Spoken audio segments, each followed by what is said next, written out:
And straight away, I was just like, I've missed it, because, you know, my job to find it. And then just remember holding on and just looking at dirt before finally the vehicle came to rest on an angle, going across the road. From there, turned around to the lads in the back, you know, typical, is everyone all right? Yep, they weren't. They were pretty shocked. No one really knew what was going on. One of the lads that was in the previous strike started screaming that his back was killing him. We then called for the medic. The Sarge medic was at the rear hatch at the time, and it was then we realised that he wasn't there anymore.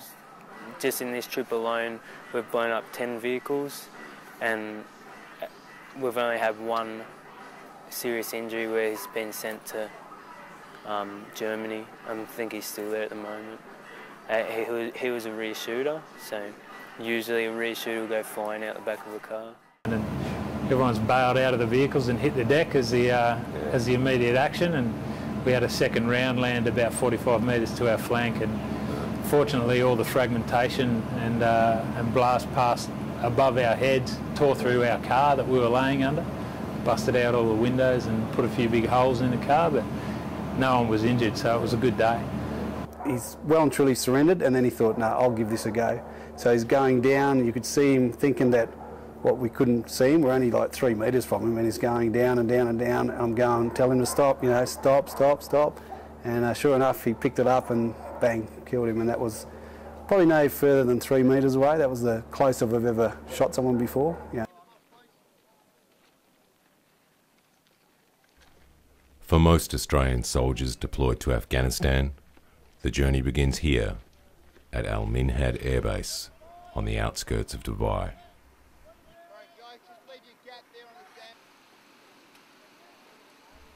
At dawn, to avoid the desert heat of the day, all personnel must pass a weapons test to be allowed to move forward into the area of operations.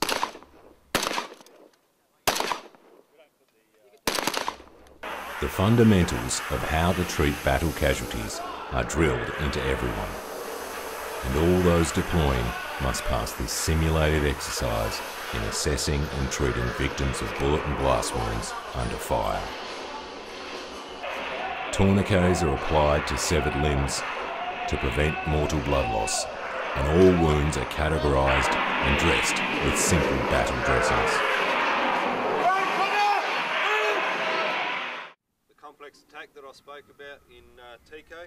Improvised explosive devices, or IEDs, are the most common killer of coalition troops in Afghanistan. About 8 to 9 kilos of ANAL, and the only evidence that the bike had been tampered with was the... All personnel are given last-minute briefings on how to identify and locate IEDs. Bearings to add frag to the actual fuel tank itself. In Afghanistan, at this end, you will find a yellow palm oil container. At that end, you will find a landmine. The track in the middle is where they've buried the detonating cord. Soldiers are then made to search for signs of IEDs in a live range. And that is all you will see.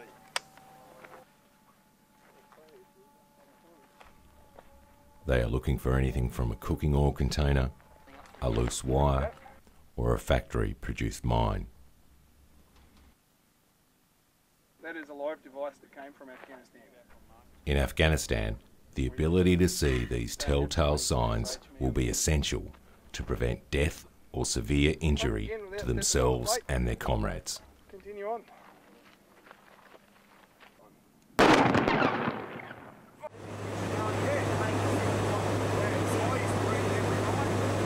This is how Australian soldiers travel to Afghanistan, inside the cramped and noisy C-130 transport plane, along with supplies and equipment. Many of these soldiers are beginning their 6-month deployments. This regular transport flight is going directly to the Australian base in Tarankot, which is the hub of Australian operations in Afghanistan.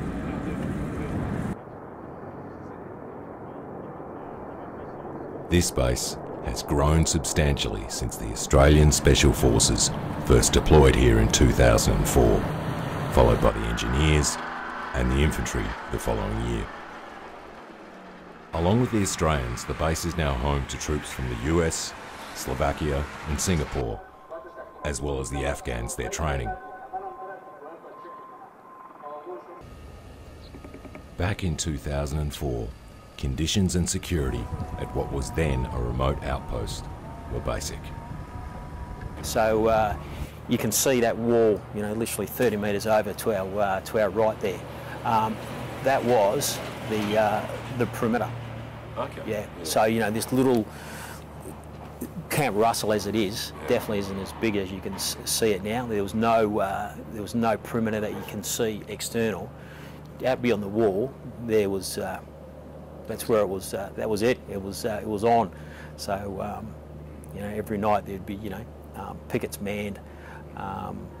Yeah, you know, had the gun towers up. Yeah, there were some A&A out on the perimeter, but it was porous. You know, there were no HESCOs up. So Badlands was, you know, literally 30 metres that way. So totally different time, and this whole base had a totally different feel to it. When I first got here, we used to sleep in tents, and the water bottle would be frozen in the winter. You'd wake up and your water bottle you went to bed next to is frozen solid in where you're sleeping, so it is very cold. Yeah, look, even then, you know, it was TK town definitely wasn't under control. You know, there was a place in TK that we called the Taliban Hotel. Well, one of my jobs was to drive around as a patrol commander with 2 vehicles, but like these days you couldn't do it. If you drove out the gate in 2 vehicles, no armour, no doors, no roof, no windscreen, you'd be hit. They'd probably take a couple of, maybe 8 hours to get ready, but they'd soon know where you're going and ambush you, and all of you'd be shot to pieces, you know. Like I said, nowadays it's up armoured or nothing. Yeah, look, there's no doubt about it. You know, what we've done here has made a difference. You know, there's no doubt about it. You know, the frequency of attacks, the type of attacks have changed. Yes, you know, there is an increase in the employment of IEDs. You know, from, for example, several years ago to now. But hey, you know, Taliban have just transitioned from more conventional type fighting to, you know, that sort of those sort of operations, employing IEDs, and that's a fact, and that's what they're doing. The IED is the enemy's preferred weapon of choice. You know, it is an extremely effective weapon that targets us and our allies very, very well. It's very difficult to detect, very difficult to defeat, and it's going to continue to be their #1 weapon of choice for a very long period of time. Essentially, as long as we're here, we'll be attacked with IEDs. Let's take down a bit of equipment, be able to search, identify, mark, get down a prod and paintbrush to uncover it. Captain Andy Cullen is the commander of the Australian EOD teams that are called in to defuse IEDs and respond to IED attacks. So essentially what we're trying to identify with the robot is the components of the device, what's where, find the main charge, so the explosive that's actually going to bite you, and then we'll deal with that. Once we identify the charge, then we'll go through techniques to actually deal with the device, separate the components and recover. So the other robot that we've got here is the Dragon Runner. This has only just come into service a matter of weeks ago. Fantastic bit of kit. We've already used it on a couple of IEDs, and it's done quite a good job.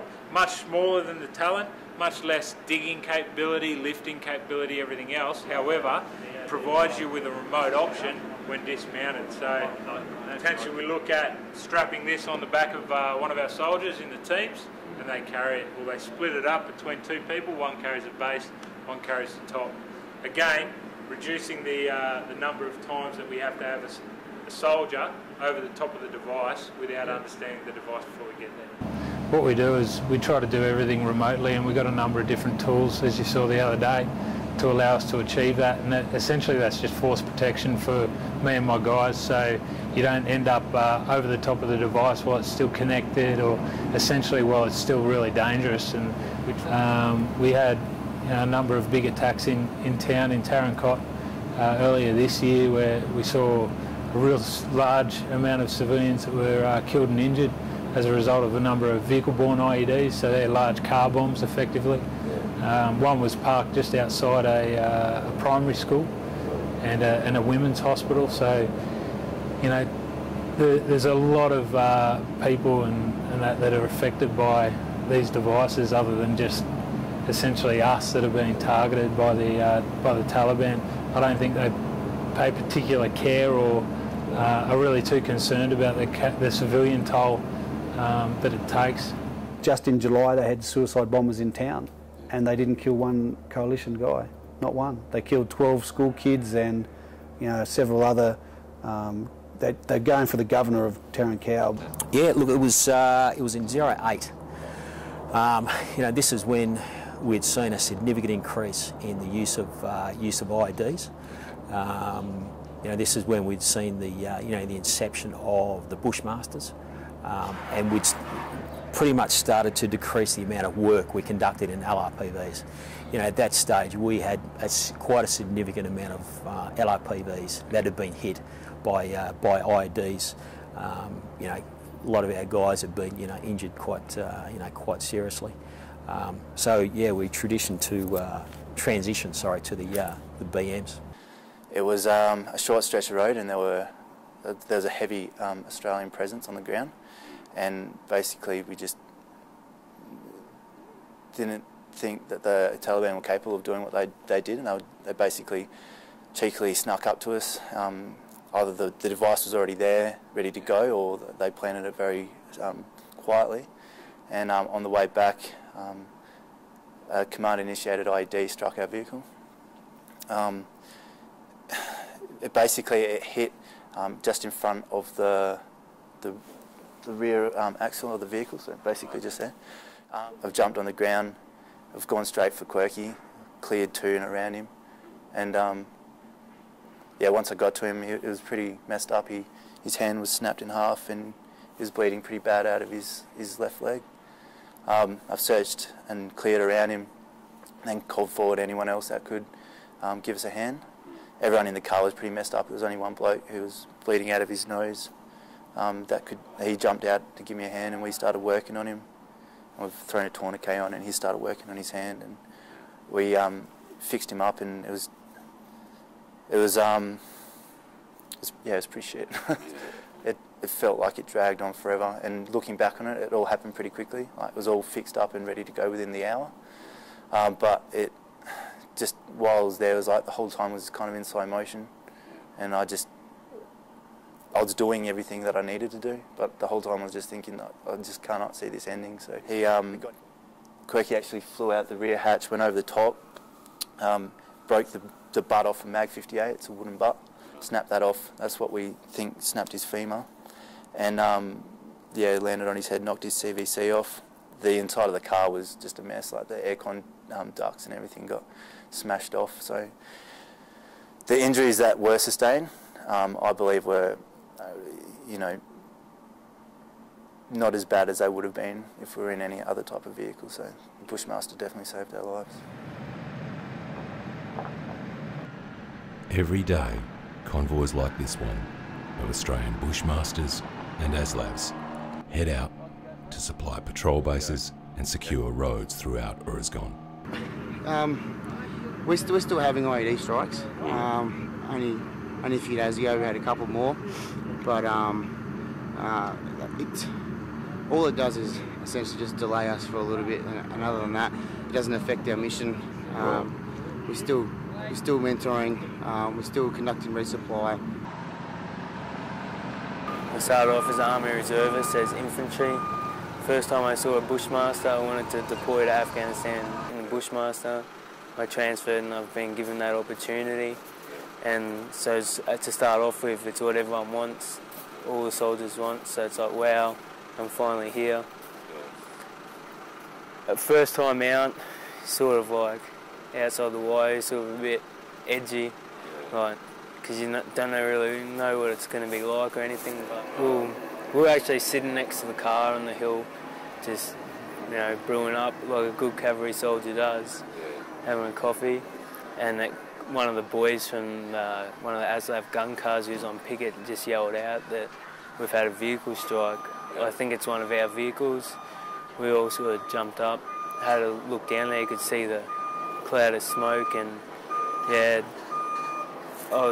it's not a good feeling thinking that, you know, one of your mates could be seriously injured, hurt, or not even that, it's what could come after it. Like, it affects people different ways, maybe mentally is a big thing that has been happening in Afghanistan as a whole. So the crew commander of that vehicle has actually been sent back to Australia already a couple of weeks ago because he'd been failing the psych screening. So he apparently got escorted back, so I've been told, but he should be all right, hopefully. So my job, in comparison of picking where to search and to get out on the ground, it's still nothing compared to what they do, getting out the ground and actually searching and finding these devices and clearing the route safe for everyone else to traverse down. So just let everyone know that fucking the sappers over here are doing an excellent job. Specially trained dogs are another way IEDs are located in the field. What's your role? We tie in with the engineer search teams, and we basically provide just an extra layer to the search, just like an early warning on, with finding IEDs and stuff. So instead of having, hopefully if we have a dog out in front, the dog will find an IED before we have an actual body over it. Right. Some of our vehicles got struck. Yeah.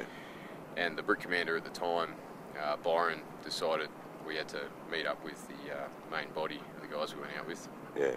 And he decided to come back along this rather interesting looking aqueduct. And we were searching along there, and Floey started paying interest around the base of this tree and sort of sniffing in the ground, because, you know, that's where a lot of the things have been. And decided no, it wasn't there, and she jumped up on the side of the tree and sort of sniffed in an upwards direction, and she ended up indicating. And Clarkey, one of the engineers, got up there with his mine lab and got a bit of a metal hit and brushed away some like loose leaf litter sort of stuff. And there was a bag there with a bit of a metal hit, so they rigged up the pull line, pulled it out of the tree, and it turns out there was 5 PMN copies, they're anti-personnel mine, with some new or different type of explosive in it to what we've previously seen. Taliban night letters, bomb-making implements like line testing kits, there was a multimeter in there, and just other odds and ends, really. And and 15 fuses for PMNs, which is a bit worrying because we only found 5 of them, so presumably that means there's 10 more we don't know of, or I don't know, maybe you get extra fuses with them, but that's pretty much what happened that day. So the dog was a big success with the Brits? I was really happy with that, actually, because it was a suspicious looking tree, like quite large, probably about 1 metre across, and it opened up into a crown. But from the ground, because of the way the mine labs, it's obviously like a long stick, you've really got to like get up in the tree to be able to sort of check in there. So if you had to stack the mine lab up there because of the angle, you may not have found it. I can't say for sure, obviously, because Floey was out the front of everyone. But it was a good find. I was really happy with it that day. Australia's Special Operations Task Group, shown here preparing for a night raid, also target the IED threat from a different angle. For us, we're not picking the low fruit. We are picking the high fruit. We're picking these people who are the IED facilitators. They're not necessarily the ones who are getting their hands dirty. However, the ones who are providing the funds, providing the material. They may well be the commanders of 10, 20, 30, 50 men. These people who make a difference, and who are the facilitators and the movers and groovers as far as the Taliban is concerned. The regiment as a whole, we only really target high value key leadership. The leadership of the insurgents, that's who we're after. We'll send in other units to clear valleys, and we'll watch the battle and listen to their ICOM, the communications the enemy use, and we'll work out who the commander is on the battlefield, and we'll follow them, and later on we'll get them, and that's our job, to surgically remove that commander from the battlefield, be it kill or be it just capture and bring him back for prison sentencing. And that's mainly the job of the regiment at this point in time, is capture the commanders of the insurgents. Usually a lot of our operations, will be to disrupt or dislocate the insurgency. Yep. So we'll get an intelligence picture for a certain area or region where we know that there's a strong insurgency building up in that area, and whether that's involved in that insurgency may be highly involved in the production of HME, homemade explosives, and the production of IEDs, the improvised explosive devices. So once we get the in-picture on that area, we know that insurgency is operating in that area. We'll usually deploy to that region, either by rotary wing or vehicle. And once we get down in there, we'll basically just could spend anywhere from up to 3 hours on the ground to 48 hours on the ground. I asked if security had improved as a result of the Special Forces operations in Uruzgan. Because I've done these 3 years in a row of the same time, first year, or for 2009, there was a lot. We'd have like I said, HVTs, high value targets, would have a list of, say, maybe 6 that we could get in that day. We knew where they lived, we knew the compound number, we could launch on any of those 6. And the major in charge of us would say, we're going on this one for these reasons. Less 2010, and now 2011, some days we'd have none. No targetable leadership of the Taliban at all. I can recall the date. It was when Luke Worsley died.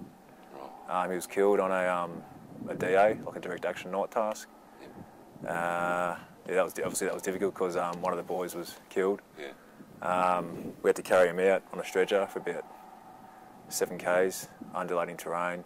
It was pretty hard going, but yeah, we got him out. So but definitely sticks in your mind, especially when one of the boys is injured or killed. Yeah. Yeah. So what were you doing on that mission? That was Well, obviously targeting insurgents in compounds, 2 separate compounds. So yeah, unfortunately, when Luke made entry, he was killed. He was shot. Yep. So being the lead person of his team. Yeah.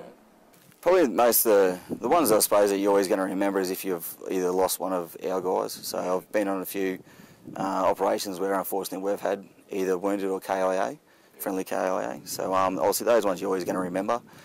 Outside of that, some pretty large, significant contacts that you'll always remember that going long in duration or very heavy and close, I suppose.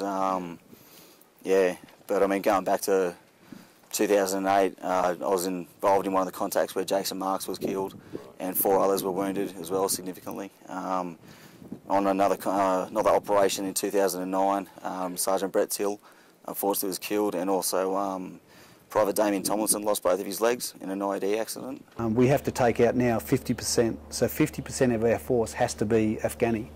And it's a very smart idea. I think if we didn't use that, we'd just keep fighting the fight and then we'd eventually leave, and they would give them no training or no understanding.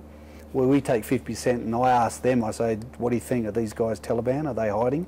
Did they shoot us when we arrived in this camp or in this village? Generally, I sort of take a bit of my experience and probably about 60–70% of what the locals say, the local police force, and then we decide who will bring him back and who not. These are the Afghans the Australians are training in Tarankot. There's a raft of different experiences among the officers. There are some ex-Soviet Army officers. There are some ex-Mujahideen fighters. The junior officers are now coming through their new military academy system, which is probably a much more Western model. So there is a wide array of experiences within the Afghan National Army. Probably the most significant challenge is the lack of literacy, particularly among the soldiers. The majority of the officers are literate. In fact, it's supposed to be a prerequisite for their service as an officer in the Afghan Army. But something like 15% of Afghan soldiers can actually read and write. When they are around the Australian soldiers, they are professional. they are motivated, they are generally willing to put their life on the line to achieve success in those operations. The challenge we have is when we're not there, what is happening? Major Andrew Baker from the 2nd 14th Light Horse is in charge of training the staff for these troops. But they do come here very underskilled. The majority of them have difficulty operating their own personal weapons. So it's a significant challenge. It's a developing army, not a professional army, but it is aspiring to very great things.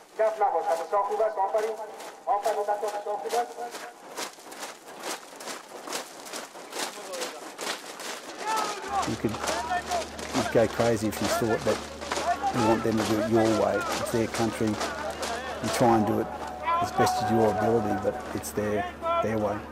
And it's been fairly successful. They're still alive. You know. They take a lot of pride in what they do. As you can see, the standard of drill varies across the ANA, but it is clear that over the last 5 months there has been a significant improvement in the standard of the ANA across the board. Drill obviously being a reflection of the professionalism of a modern army. Continue training with the local forces, whether it's army or police, whatever. You can't just handball it to them and leave. It just won't work. Do you think that by 2014, you'd be confident that the ANP here in Oregon will be able to stand up?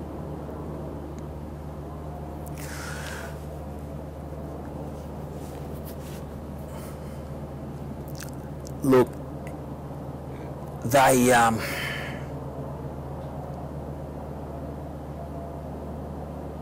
that's a really good question.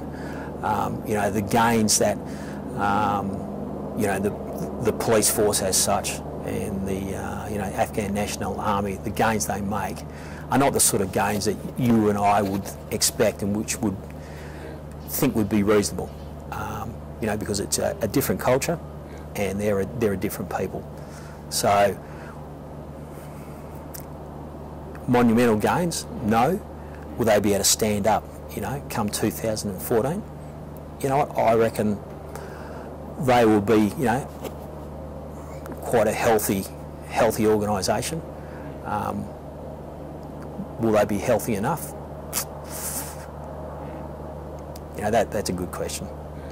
We're viewing it as towards eventually we need to get out of here and we need to set up the Afghan National Security Forces as best as we can to put our hands on our hearts and say, okay, we've done everything we can to enable these guys to continue on and do it by themselves.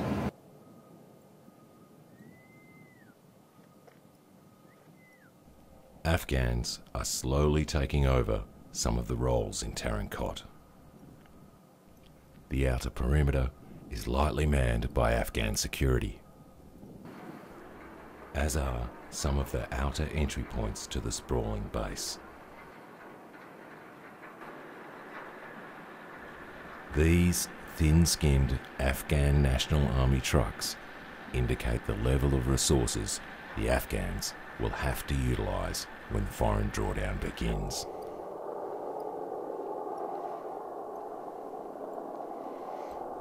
The air support, like these Black Hawks, and much of the logistical and sophisticated technology that currently keeps the Tarankot base secure, will be either gone with the foreign forces or run on a much reduced scale. We chose to do this. We all knew what we were in for when we came over here, and I think most people still enjoy what they do. You get a good satisfaction out of it. 8 months is a long time to be doing it, and it does.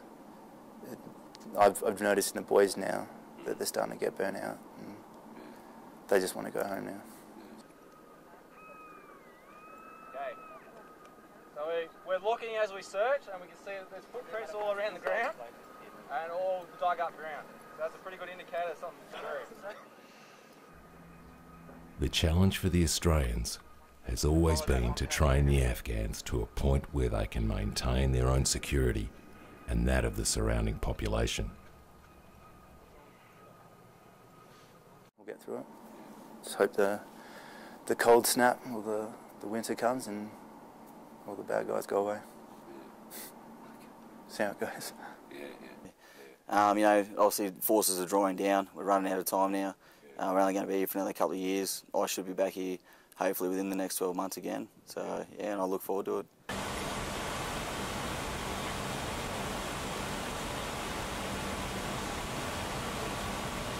Security is maintained even as you wait on the tarmac to leave Taron Cot.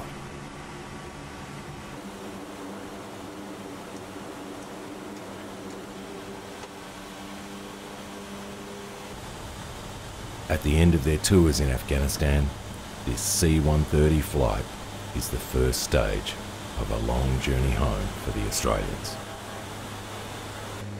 It will be followed by debriefs, medical, psychological and equipment checks. There will be at least 3 days waiting back at Al Minhad Air Base and the long chartered flight back to Australia. Then after 6 months away, and for some longer, they can finally return home.